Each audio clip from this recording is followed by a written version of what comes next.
It's doing the live dance. And okay, that's enough. Oh, I just cracked my neck, actually. Ow. That is enough live dancing for this podcast. You need to moderate yourself I know, I with really that do. live dancing. I sound like a Rice Krispie treat in here. This actually kind of feels good. Anyway, hey everybody, we are Edie Skye and Jacob Holo. We write stuff, and today we are here to talk about a book that I guess it feels weird to say this series is co-written, considering that you did most of the work on it at this point. I mean, I wrote the majority of each first draft, but I mean, it was a collaborative, in terms of the conceptualization and editing and all that. I mean, all of our, all of the Edie Skye stuff is a collaboration to some degree. It just kind of, it varies. Which one of us takes, the lead, does most of the, the grunt work. Yeah, true. Well, anyway, for those who have just stumbled upon this show somehow, welcome. We write sci-fi and fantasy and occasionally smutty fantasy, and we're talking about smutty fantasy today. The latest book, the latest and last book in the Blood Knight series, Blood Knight Throne of Shadows, came out last week. Yeah, last week. What even is time? And is doing pretty well. Like, we've topped at least one Amazon bestseller list, like eeny beeny little list, but still that counts. And so thank you to all the readers who bought it on release week. You guys are kick-ass as usual, and we love you. And so let's see, what other podcast stuff do I have to say? Oh yeah, the usual stuff. If you have any remote sort of fun in this thing, please like and subscribe and follow and do all the little clicky things that all the podcasters ask you to do. That way you'll get updates whenever we release stuff. Also, if you happen to enjoy this podcast and want to give a little bit of a tip or donation or whatever to help support us, we've got links in the chat for Ko-Fi and or a coffee. I don't know how to pronounce it, but it looks like a pun on coffee. So there's that, and then Buy Me a Coffee, or you can contribute directly to the podcast, and we will love you for that too. And what else? Quick little con announcement. We are now going to congregate in Winston-Salem in July, and I've completely forgotten the dates, but y'all have Google. So, and then Jacob is again going to be guest of honor at Pecan in September, and that is Friday, July 11th to Sunday, July 13th. All right, so yeah, there's that, and then I want to say that Pecan is September 17th. To something. I'm just making up numbers here. You do the Googling, Jacob. But yeah. So I think that covers. Oh no, I didn't cover all the pre-podcast stuff. Also, you can enter to win a free signed copy of Blood Knight Throne of Shadows. During this podcast, we have a little form for you to fill out, which I will put in the chat right now. And this should go out to everywhere where you're watching. But it's also in the show notes wherever you're watching. You can also, if you're just really, really impatient and want to go out and grab it right now, you can read it here.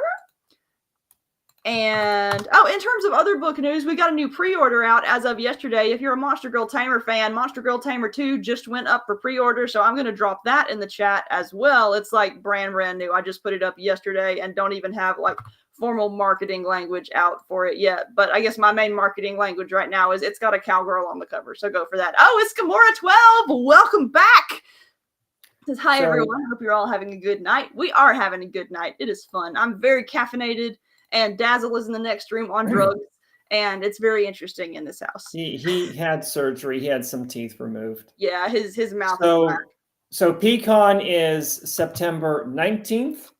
Friday, September 19th to Sunday, September 21st. All right. I'm typing 1 second. I completely forgot to pre-make my Monster Girl Tamer 2 tag. So, okay. I think I have covered all the important linky things at this point. So, let's start talking Blood Knight. So, first off, Jacob, give us, for those who have not watched the show before, give us a short rundown of what Blood Knight overall is about, and then tell us Blood Knight 5. And guys, there are going to be spoilers for books 1 through 4 in this thing, so deal. Yeah, we're talking about the fifth and final book in a series. So yeah, there are going to be some spoilers. But we'll try to keep any spoilers, Book 5 keep spoilers. clear of book 5 spoilers. Yes. But yeah, we kind of have to talk about the what has come before if we're going to talk about book 5. So Blood Knight. So we have J.B. Clark. He is just kind of an average guy. You go into college, and he turns out that he is actually a blood knight, and that his magic has been suppressed. His perception of reality has been altered, and then there's this whole kind of urban fantasy world behind the veil that he's introduced to. Friends of his, lady friends of his, break this his is a harem series. I don't think we actually said that earlier. It is a harem fantasy adventure. Yes. So he basically finds out he is a blood knight, a vampire slayer, and that vampires secretly rule the world, and that they use large-scale magical feats to keep humans in the dark. And there are a lot of demi-human races. So one of his classmates turns out to be a succubus.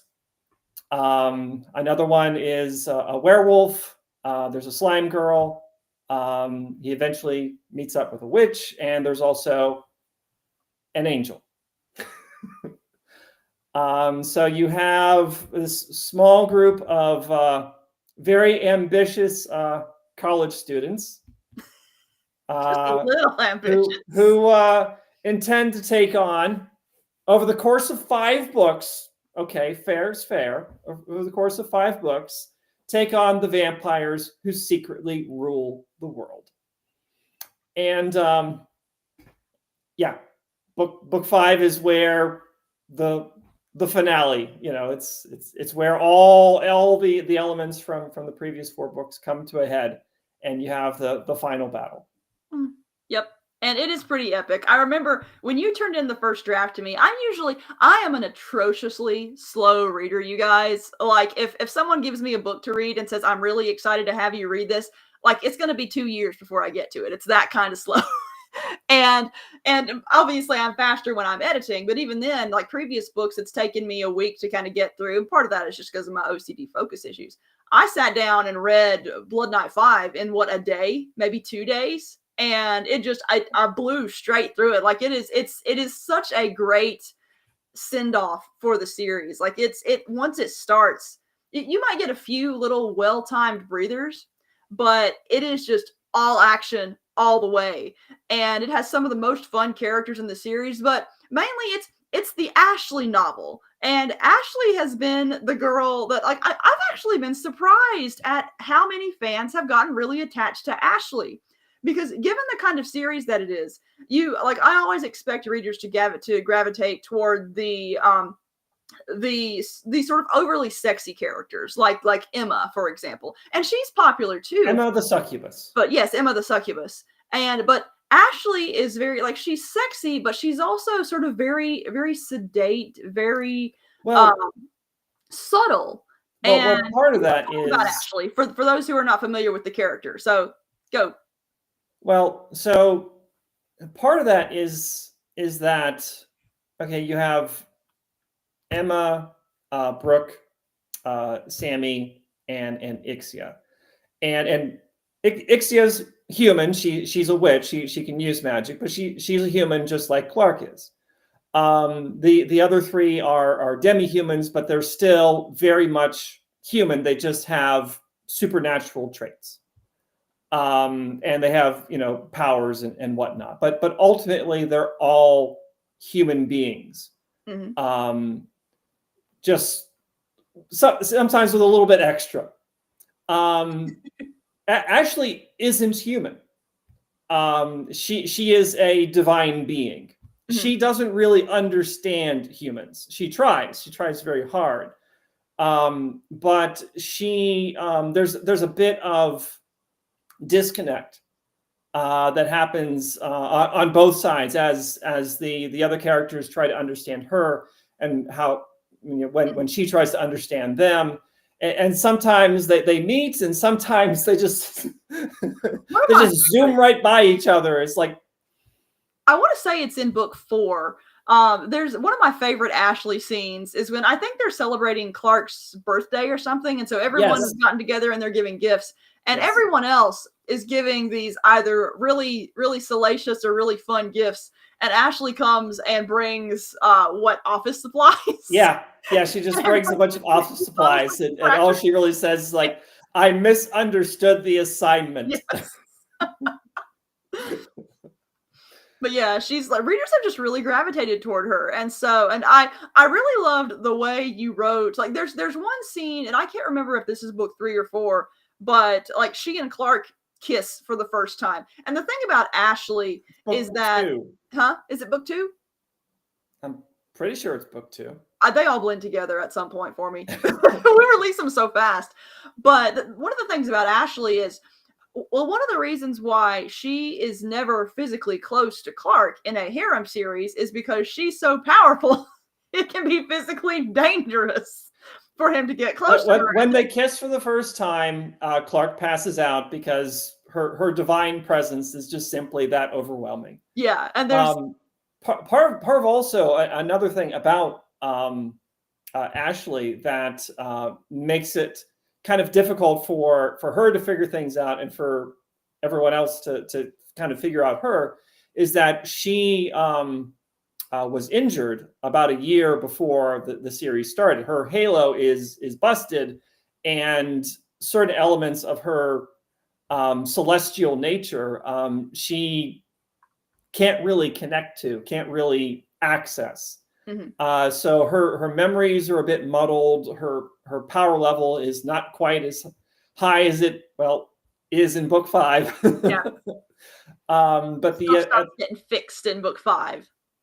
Well, at the end of book 4, her powers are restored. Yeah, and her memory is more restored. accurate to say that Clark starts getting more boosts from Ashley in this one, because there's some pretty cool transformations that happen as he is able to merge with her magic and whatnot. Like there's just some really, I love really like in anime, I love really badass OP scenes, like the main character walks onto the stage and you know stuff's gonna get done.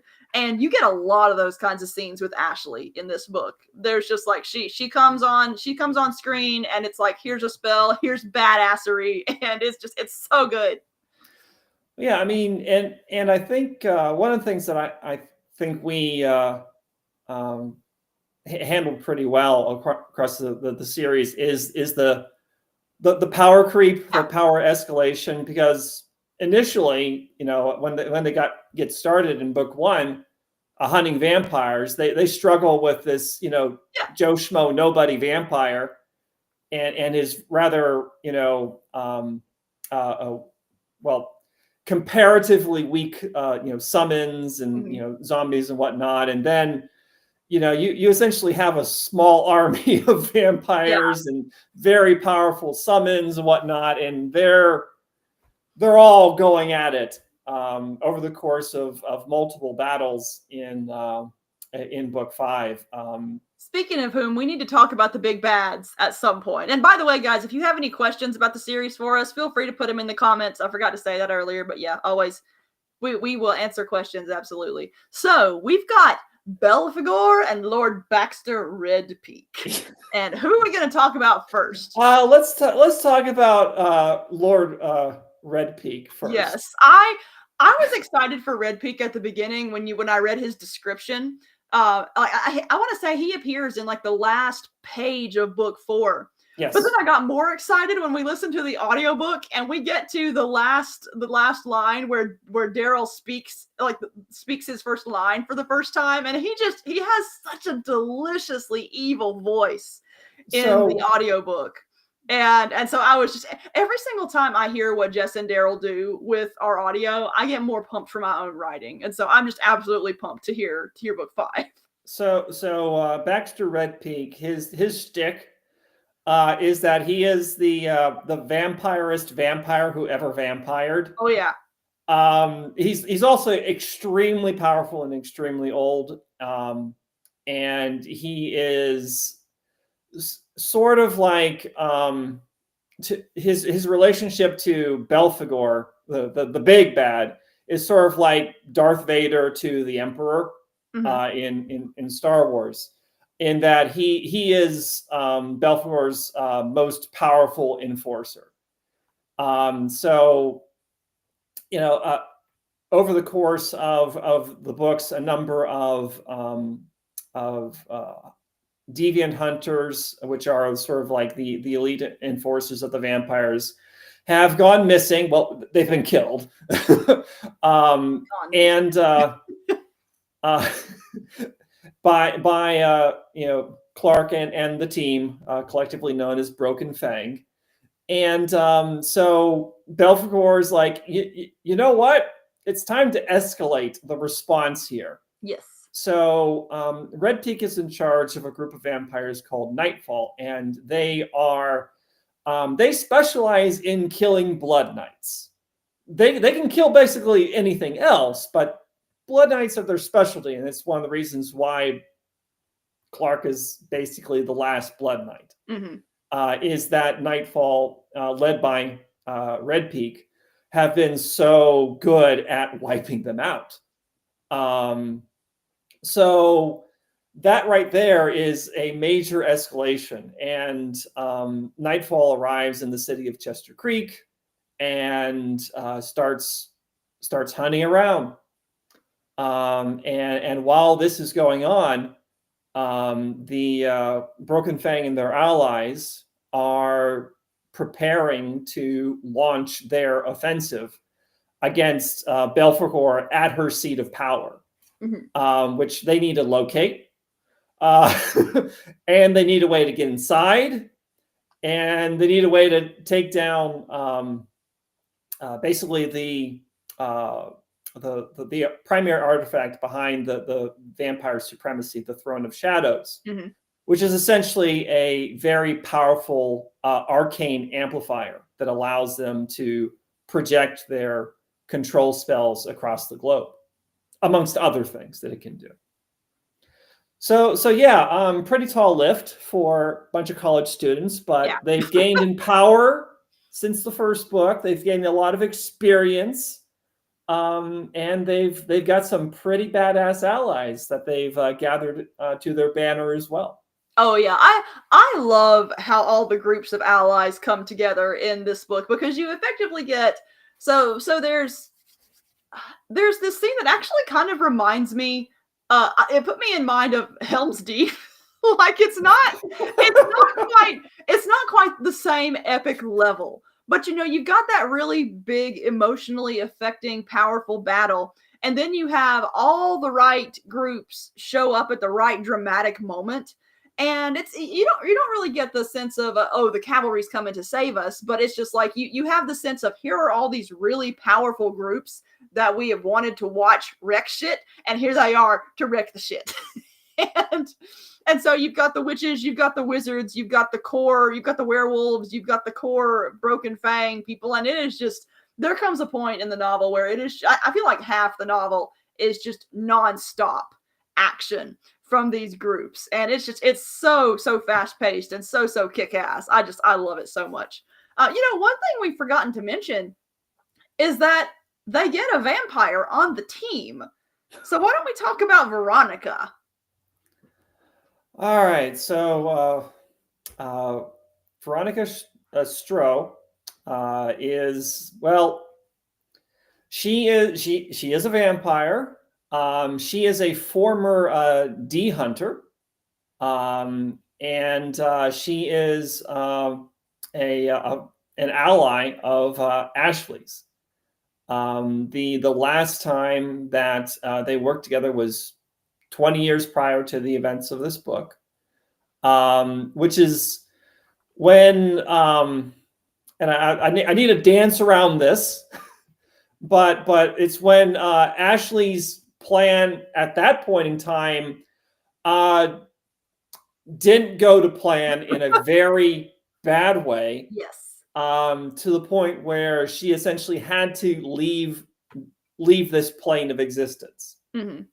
And when she came back, she actually ran into a magical trap that Belphegor had laid for her, and that's how she was injured. But yeah, so Veronica and Ashley go way back.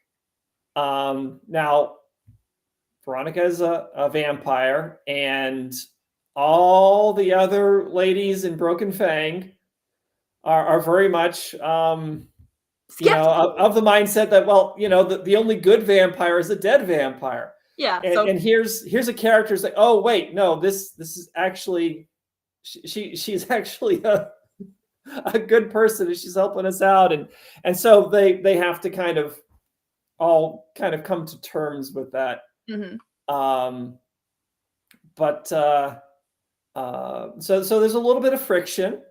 They do, they do, work through things, and Veronica does prove to be quite the asset, because while Nightfall and the various D hunters from the Academy of Silence are going after the heroes, since she was a D hunter, she knows how they operate. And so that insight proves crucial in allowing Broken Fang to formulate basically countermeasures and formulate their plans effectively. Mm-hmm. Now, one thing that I like about the Blood Knight series is each book tends to have at least one minor character that only appears a little bit, but ends up being just this kind of standout character. So I want to talk about Lady Forn. Yeah, okay. She is one of my favorite things in the entire series. Are you wearing your no, I'm not. Wi-Fi shirt? But okay, so guys, I read the, shall we say, the climactic scene with this character and thought it was so hilarious, I immediately went to make a shirt about it. So I'll put the link in the chat. But if you wonder, if you see me wearing the For the Wi-Fi shirt at any con with the unicorn rampant in front of a PS5 controller, it is a reference to this character. So Jacob, tell us about Lady Forn. Okay, so Lady Forn is a unicorn. Just appearance wise is very much like you would expect a unicorn to look. But she is also a gamer. And so she can use telekinesis to basically manipulate a dual stick controller. She's a bit of a potty mouth online. She's very inconsiderate to other players. She's hilarious. She's a fan of Helldivers, man. You got to drop what she's playing. And there's actually one scene where she isn't participating in the battle. The battle is happening outside the building that she is in, and she's just like off to the corner playing video games. Mm-hmm. And because she doesn't want to deal with. This is not my problem. Yeah. This is not my problem. You guys deal with that. I'm going to be in my room playing video games. And so the satellite dish gets taken out, and so her internet connection is down, and she like busts out of the wall, and it's like, who's effing with the Wi-Fi? and Clark just points her towards one of the vampires, yeah. and this legendary unicorn takes out a vampire. An elite D hunter fairly quickly, and And her entire motivation is the Wi-Fi, which, you know, I totally get, to be honest. Like, getting the Wi-Fi back is a massive motivation for me when it goes out. Well, so the we have Nicholas Rogers, Yes. who is the lead wizard of the Weeping Stones clan, and he kind of views Lady Foreign as his unicorn. Lady Foreign views him as her human. Mm-hmm. It's you know they don't really see eye to eye, but you know they basically live on the same estate. And let's see here. So he basically motivates Foreign to participate in the final battle. And he does that by threatening to change the Wi-Fi password. Yep. Valid motivator. It is absolutely a valid motivator.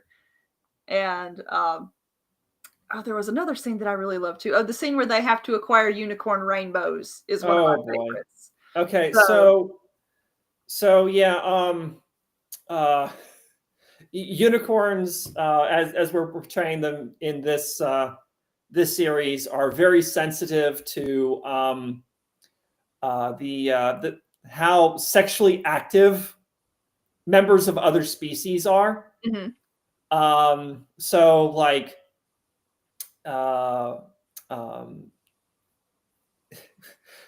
Clark is Clark has been very sexually active over the course of this series. Well, of course, he's the hero of a harem series. So him just touching the unicorn makes her very ill. He does not have a positive reaction to being around someone who gets that much booty. But it also generates the unicorn rainbows they need for a spell, so it works out. Yeah. So she just in very anime style vomits up a rainbow. Oh yeah, like bleh.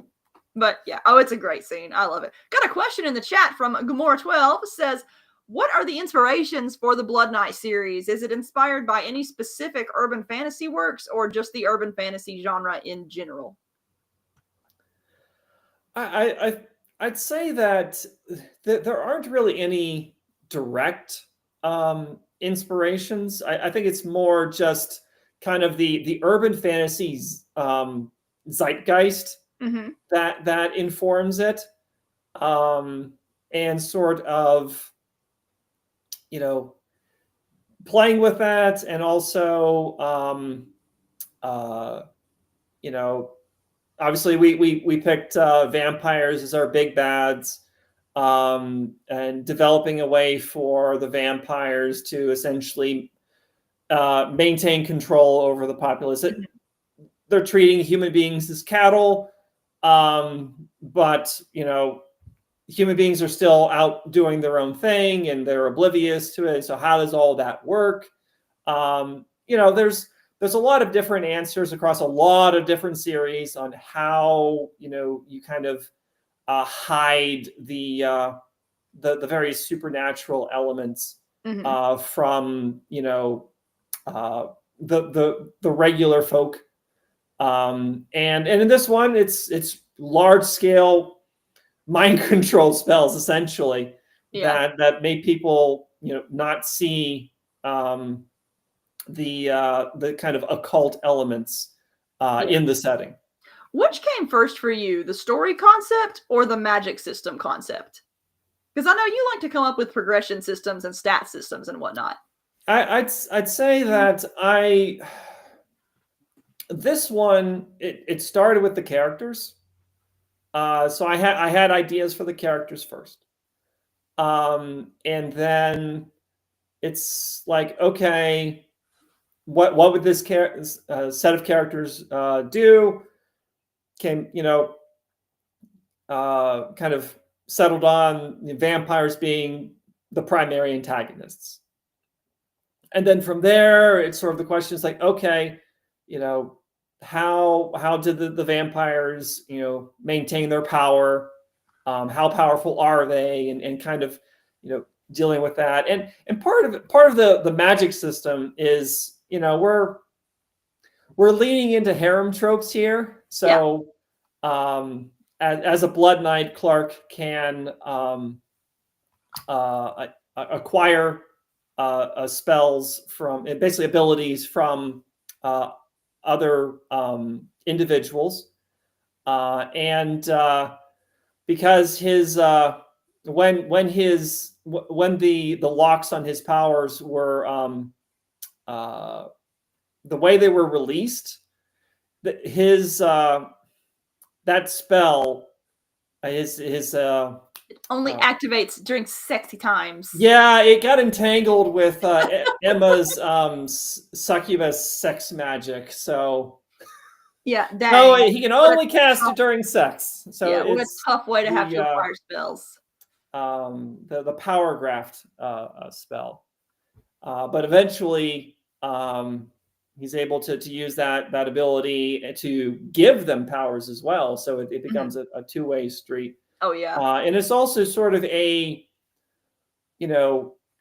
Blood Knight, vampires going with, playing with some of the same themes. The vampires are very much taking power, taking life, from victims, whereas Clark as a Blood Knight is gaining power, given freely to him, whether consciously or unconsciously. Yeah.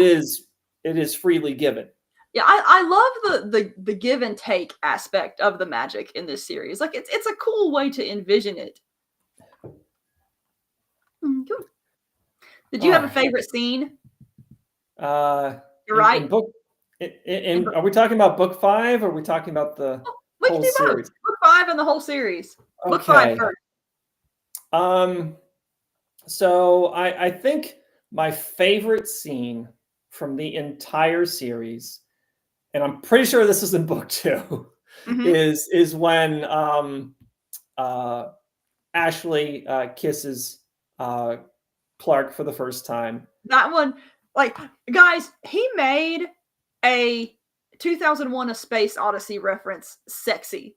And I remember you read me that scene, and I just had to go take a walk. I was in such awe. Like, it takes writing talent to make 2001: A Space Odyssey anything but boring to me. Like, it's one of those movies where I appreciate the artistry of it, but it's also really good for naps. Now, the sequel I love, but yeah, I don't think I'm ever going to be able to write a better kiss.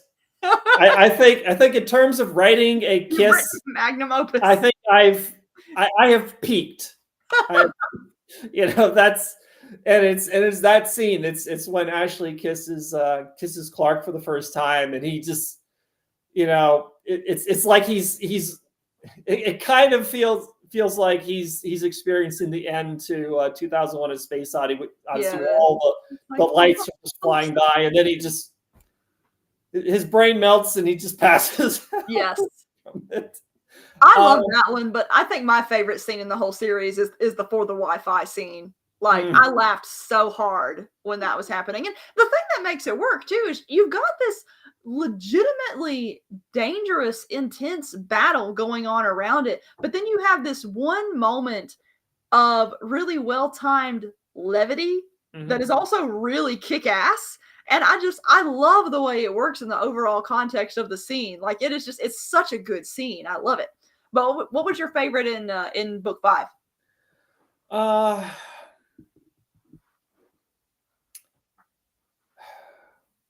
There are some scenes that there's one scene that I'm thinking about, but spoiler. It is a spoiler, but I think I can talk about it in vague terms. So it's the epilogue. Yep, that is an enormous spoiler, Jacob.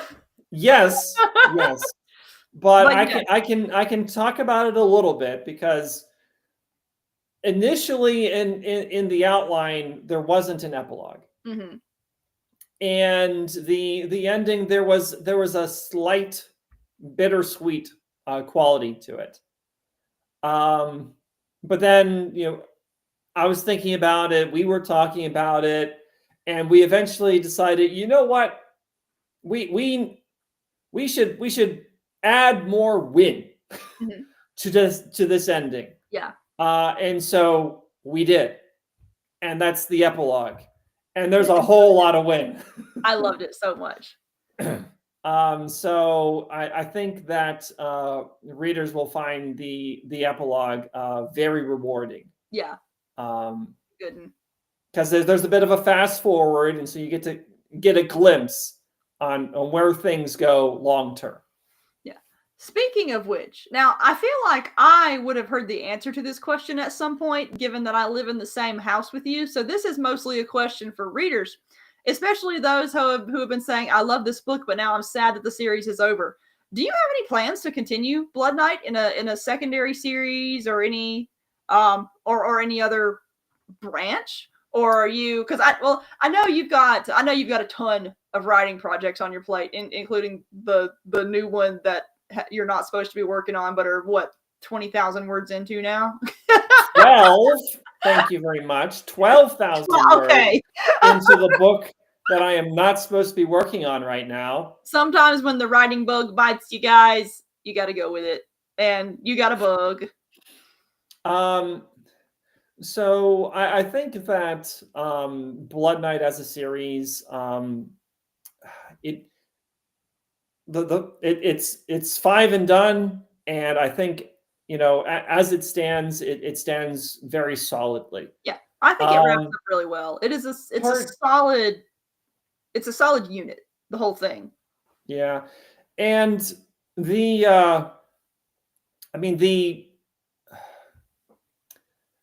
it's a harem series. It's one of our series. The good guys win in the end. Yeah. The big bad is vanquished. The vampires, stranglehold on the world is broken. There are far fewer problems to solve in the setting, and by the end of it, Clark in particular is basically a demigod. Yeah. He is incredibly powerful. I mean, he has to be in order to take on the foes that they face at the end. But yeah, in terms of, just looking at it from a mechanical standpoint, most of the problems are solved, and the main cast of characters are very, very powerful. So never say never, but it would probably have to be taken in an unconventional direction in order to present the main cast with problems and opponents that could actually put up a fight against them. Yeah. It would be fun, but this is one of those series where this series was a happy accident to begin with, because you had written the outlines, and I was initially going to write it, but then you had that little break between, you had turned in one novel and we're waiting on the Saganami contract to come in, and you knew it was going to be some time, and so it was like, well, I might as well try writing Harem, and that worked out. Traditional publishing moves at its own pace. Yeah, and most of the time it's a snail's pace. Yep. So I'm like, guys, I'm ready to start working on my next project. Can I see a contract? And it's like, it's on its way. Yep. And it took about a year and a half. Yeah. Traditional publishing sometimes moves at a pace that some would call slow and others would call geologic. Yeah. Yeah. But speaking of work, though, let's talk about what's coming up. There's one thing I forgot to mention, which is that we have so much stuff coming up. We've got a short story. Oh, it's Richie says, oh snap, one of my favorite writing duos. I was wondering when you were going to pop in. We got an anthology coming out, or specifically editor Jason Cordova has an anthology coming out called Dancing with Destruction, and I'm going to pop the link in the chat here. But this was a really fun anthology to work on, because the premise for it was Baen had they commissioned cover art for a specific novel, but ended up not wanting to use that cover art for that specific novel, but it was still cool cover art. And it has this kind of like military sci-fi 80s movie Predator kind of look about it. Like it's a really cool piece of artwork. And so they were like, well, we don't have any other novels we want to use it for. Why don't we just build an anthology around it? And so Jason came to us and was like, hey, you like this art? You want to write a story about this art? And so the two of us teamed up and wrote or specifically Jacob Holo and Edie Skye teamed up and wrote a short story in the Freelancers of Neptune universe. And so that it's called The Joy of the Chase. And go, Jacob. So it's a far future sci-fi, and with freelancers, scrappy crew on a no longer rundown ship having adventures across the solar system, and it's a play on Predator, and it's an Edie Skye style play on Predator. So basically the really deep sci-fi question it asks is, what if the Predator was hot? And you get this short story that is just this really fun homage to 80s action adventure movies. Like it's oh my gosh, I had so much fun writing my part of the draft on that thing. Like it's easily one of my favorite short stories. But yeah, it's going to be a crazy bunch of fun, and I believe it comes out in July. Let me double check the date. Okay. Comes out July 1st, so that's actually not that long from now. So we've got that coming out. I just put up the pre-order for Monster Girl Tamer 2, which will wrap up the series and really the whole Monster Punk universe as a whole. And the Titan Mage series has been banging at the sides of my head to continue, and I've got several different series I want to write in it. So that's but I didn't want to leave readers who liked that universe hanging with an unfinished series forever. And so we put together, we re-outlined book 2. And I mean, honestly, I think this ending is actually better than the one we had initially planned.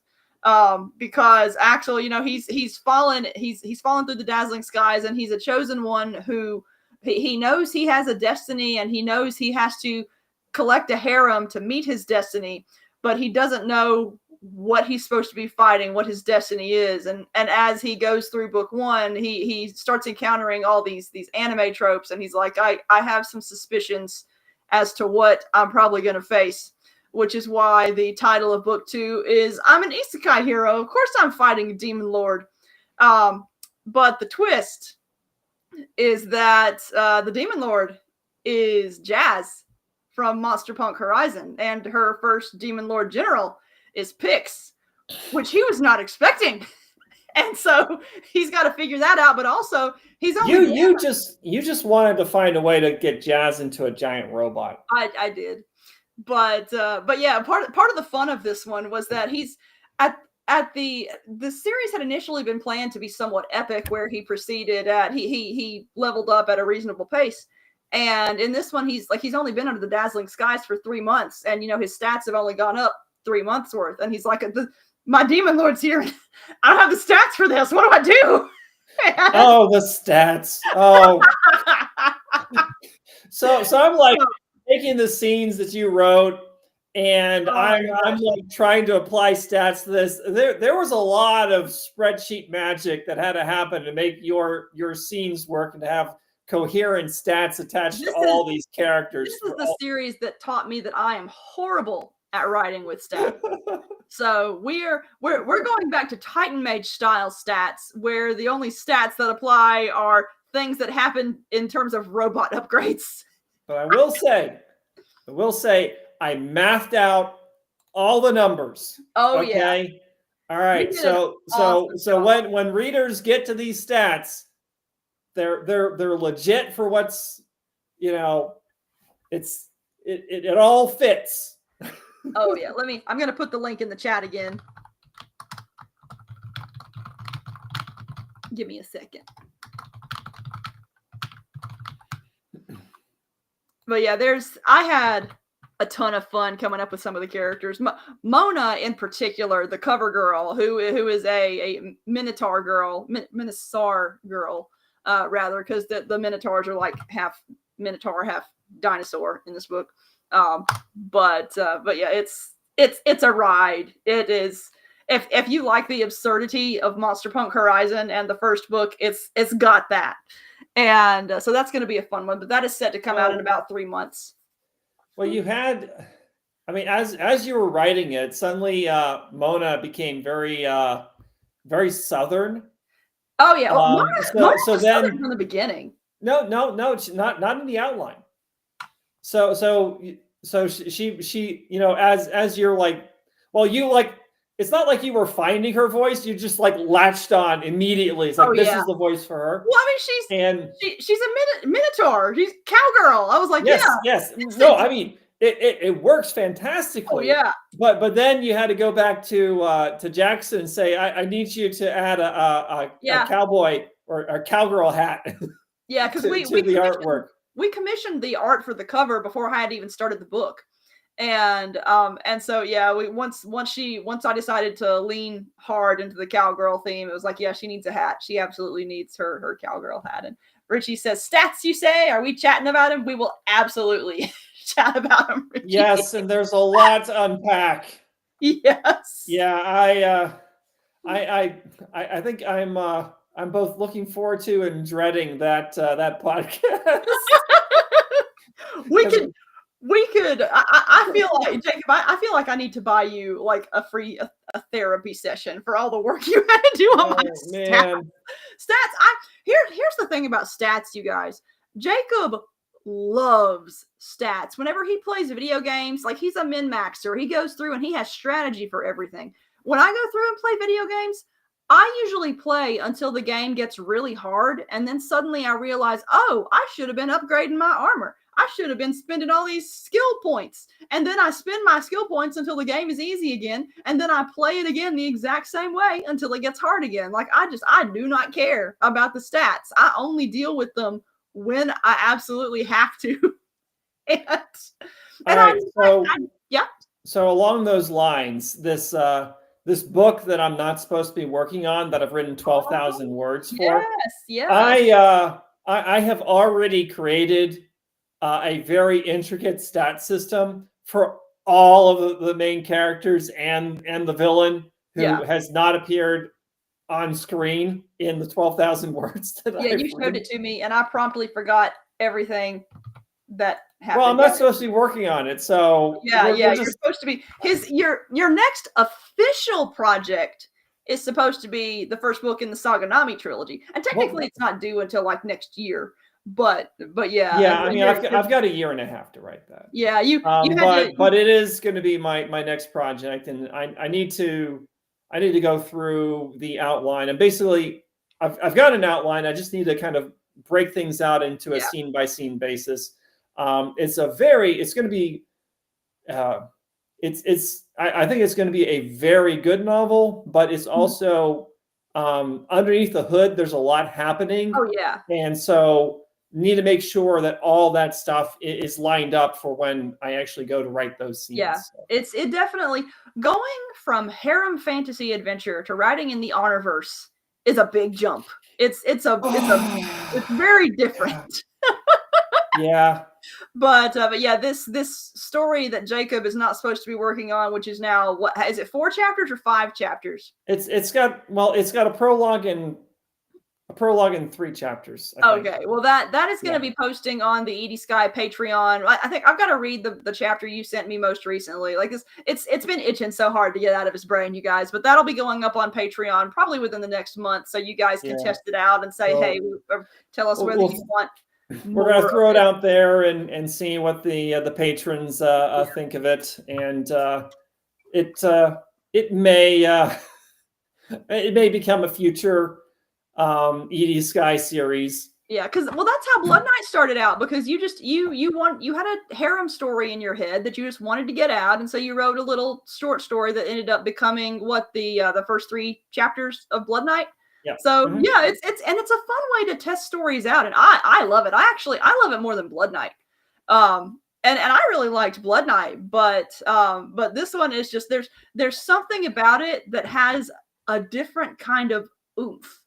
And I'm really looking forward to see what readers are thinking about it. Now, in terms of what else is going on the Patreon, Titan Mage fans rejoice. I have started the next Titan Mage series. I think we are up to You're about, I think you're a little bit over a third of the way through. Yeah, we're and in terms of posting, I'm on chapter 4. In terms of writing, I am up to chapter 11, and I am making really good progress on it.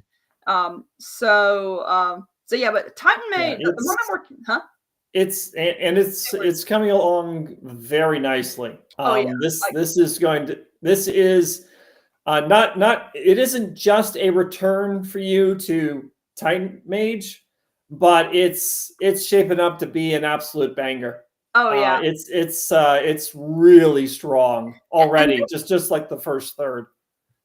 And this one is technically the start of a new series. So you have mainline Titan Mage, and then you have currently I'm calling it Titan Mage Havoc, and the first book is Titan Mage Havoc and the Frigid Flame. And this series is going to follow the story of the crew of the Indigo Griffin, who you meet at the first time you encounter them. There's this little scene at the end of Titan Mage 2 where you briefly meet them. And then as Titan Mage goes on, it was 5,000 words. No, it wasn't. It wasn't 5,000 words. This the original version was 5,000 words. Okay, well, it's little compared to the rest of the novel and compared to their other appearances, because they become pretty significant, at least as support crew in the late series. But the crew of the Indigo Griffin, when I was working on Titan Mage, they were not in the original outline. They popped into my head about halfway through Titan Mage 1. And I'm very much one of those writers who my characters write themselves. They pop into my head fully formed.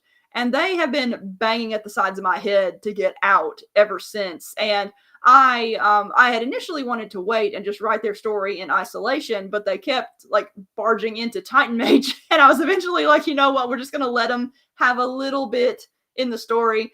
And there are readers who have gotten attached to them, which is really flattering as an author, because they don't appear an incredible lot compared to the main cast, but that they were evocative and that people are already looking forward to their story is really fun. And so this follows Ryan is the main character, Orion Havoc, and he is the Titan Mage of Ricochet Cavalier. And it's it's primarily his story. And I wanted to write I still wanted to write a somewhat traditional, it's when we originally outlined it, it wasn't necessarily going to be harem, but more like serial monogamy, sort of James Bond style, Bond girl style. But the more I write Titan Mage Havoc, like one of the girls is just like, I'm coming to book 2. Like there's nothing you can do about it. So it's probably going to end up having some stronger harem elements. But it's basically, I kind of describe the series as Clive Cussler meets Indiana Jones with giant robots. Like it's in the same way that Titan Mage was a love letter to giant robot anime. Titan Mage Havoc is a love letter to action adventure movies and like combat archaeology movies, and it's just like the really badass scientist kind of movies. And because I love that absolute really fun pulp stuff. And so it's going to be a whole series of, the characters like hunting MacGuffins or whatnot, but the characters themselves are what make the core of the series, because they're all really fun characters on the surface, but they all have these really, really deep and complex corners that you don't really expect from a book with tits on the cover. And so I'm having an absolute blast writing it thus far. And I think at this point, I think we've met the 2 main girls in the stuff that's been posted. I have to double check, but there's Sonja Grimes, who is the hot mech pilot. Yeah. And then there's Mary Arcady, who is this sort of her inspiration was, I basically took Evie O'Connell from The Mummy and merged her with Lara Croft. And that's our combat archaeologist girl.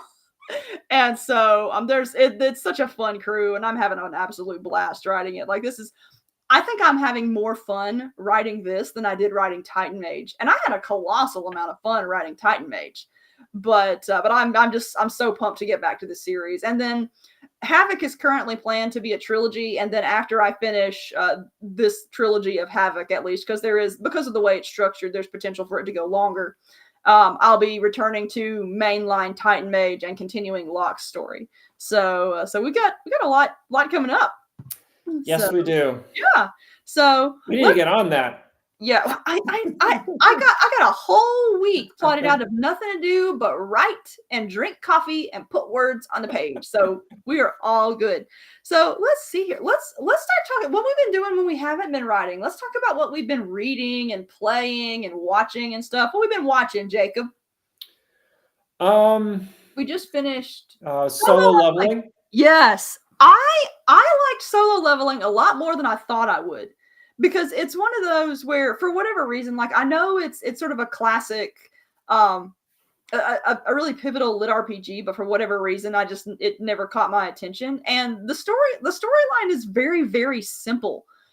But the thing that makes it for me is, first off, the animation is incredible. Like, it's got some of the most gorgeous fight animation I've seen in all of anime, and we've been getting some really, really awesome fight animation recently. Like shonen anime fans are spoiled compared to the shonen anime that I grew up with. And but yeah, I found myself very pleasantly surprised by how much I liked Solo Leveling, because I really enjoy efficient storytelling, and it conveys a lot in a small expanse, and that, in both in terms of characterization and in terms of its plot and stakes and world building. Like, I'm intrigued by this world, and Solo Leveling is mainly what we've been watching. I saw The Mummy Returns for the first time. One of the things that I've been doing as I write Havoc is I keep myself on a steady diet of action adventure movies. And so I watched The Mummy Returns for the first time. I watched the Librarian Quest for the Spear, which is one of the dumbest things I've ever seen, but I love it so much. Like, it's Jacob can't do it. Jacob watched it once and had to bleach it out of his brain. But Bob Newhart, I think it's Bob Newhart. He makes that movie, though, and I don't know what it is about his performance. It's like he knows he's in a silly movie, but is still having a good time about it, and I think that's it.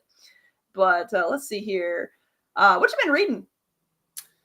Let's see here. I think I have some of your books. Yo, yeah. Ta-da! Yeah, I've been reading Rise from Ruin. Yep, we've actually been trading this one, because I was reading it first, and then Bane sent us an early copy. It's not out yet, so go pre-order it, you guys. But it's I'm quite enjoying it. It's basically if you read Fourth Wing but was like, this needs more plot, then and you also like Dragon Riders of Pern, like this is basically that. But I have not actually read Fourth Wing, so I don't actually know if that's accurate or not, but that's how people have been describing it. And I want to say I'm 25% in, and I'm loving it. Like, it's already intense. And yeah, so I think I've just reached the first dragon battle. The first dragon attack. So I haven't. So there's been, stage setting and world building and character moments, and some very very characterful character moments. Oh yeah. But looking forward to reading the next scene. I love the little griffins. Like, I know I'm supposed to be sad that the main character bonded with a griffin instead of a dragon, but like, I'm a griffin girl. Like, griffins all the way. I love them, and so I love it when he goes to a harpy. Okay. But let's see. We've both been reading Rise from Ruin. I have been working. I don't read a normal number of books at a time. So I've also been reading action adventure to keep myself in the proper brain space for Titan Mage Havoc. So I've been reading Pacific Vortex by Clive Cussler, and I'm really liking it thus far. Like, it's so much more efficient than the other stuff of his that I've read. The first one that I read was Sahara, and that one's just so long, and this one is like, it's bite size, it's itty bitty, and I love it. And there's good action and junk. So, but then I'm also reading Mage Light by Casey Zell. And it's basically it's not urban fantasy. I got urban fantasy on the brain. It's reverse harem fantasy for people who want a little bit more fantasy in their reverse harem. So you get the romance, but you also get a whole ton of world building and cool magic and junk. And I'm really enjoying it too. So, and that just came out 2 weeks ago, last week. It came out recently. So go get it. And also the cover is beautiful, and I like looking at it, and there's hot people on it. So, and then my most absurd one right now is Buck Naked in Another World. which I totally got for the cover alone. And honestly, it's not what I wanted it to be. Like it looks like it's going to be this silly, fun, light novel. It's possibly a harem novel, and it's not that. It's like the main character goes in, and he honestly kind of reminds me of an NPC with how non-active he is in his own story, because he lands there and he immediately gets like put into indentured servitude, and he's like, well, I guess this is my life now. And then he finds out it's a misunderstanding, and then he's in this village, and the mayor says, hey, we need more people in this village. You have a wife. And it's assumed that they're supposed to go like make babies, and he's like, well, I guess I got a wife now.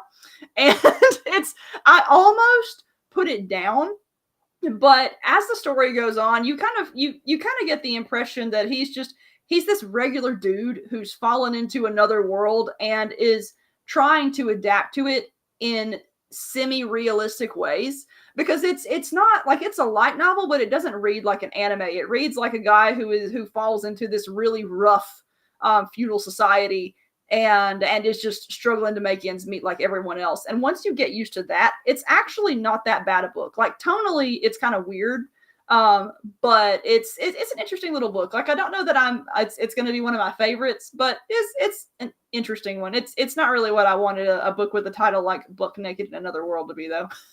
But are you reading anything other than Rise from Ruin?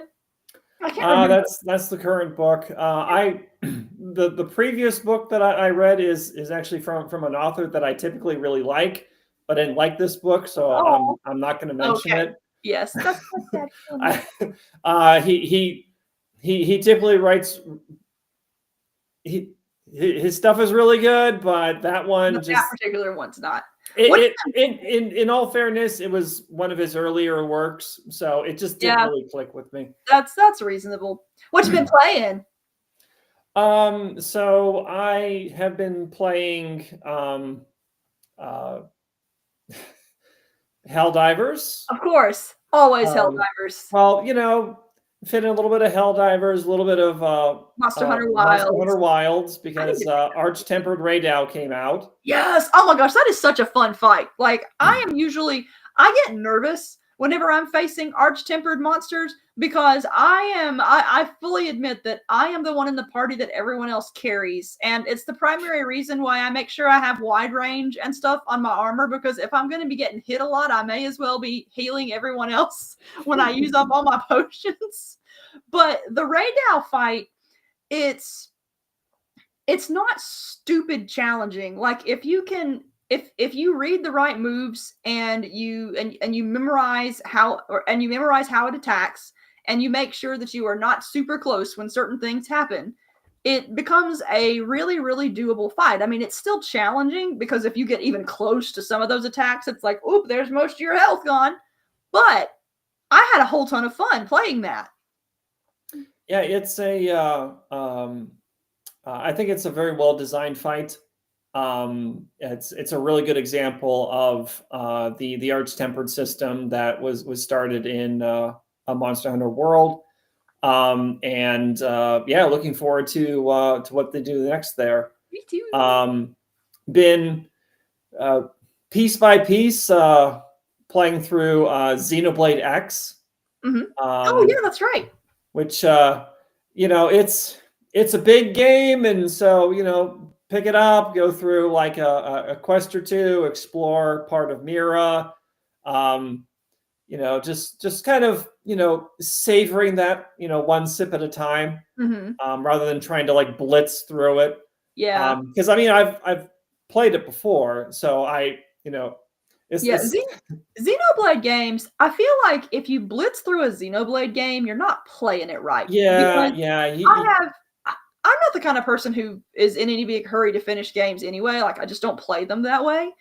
But one of the big appeals for me of the Xenoblade series is how much it encourages exploration, and how fun it is to just wander and like fight little monsters, pick up weird little things, run little errands for everybody. And the music in the series is always spectacular, and to the point where I find that I have like Pavlovian reactions to certain music. Like when you were playing Xenoblade for the first time, for whatever reason, I seem to remember you played a lot of on Gower Plane whenever I was trying to go to sleep, I think, and I would be in the room, in the bedroom, just reading or whatever while I was trying to nod off.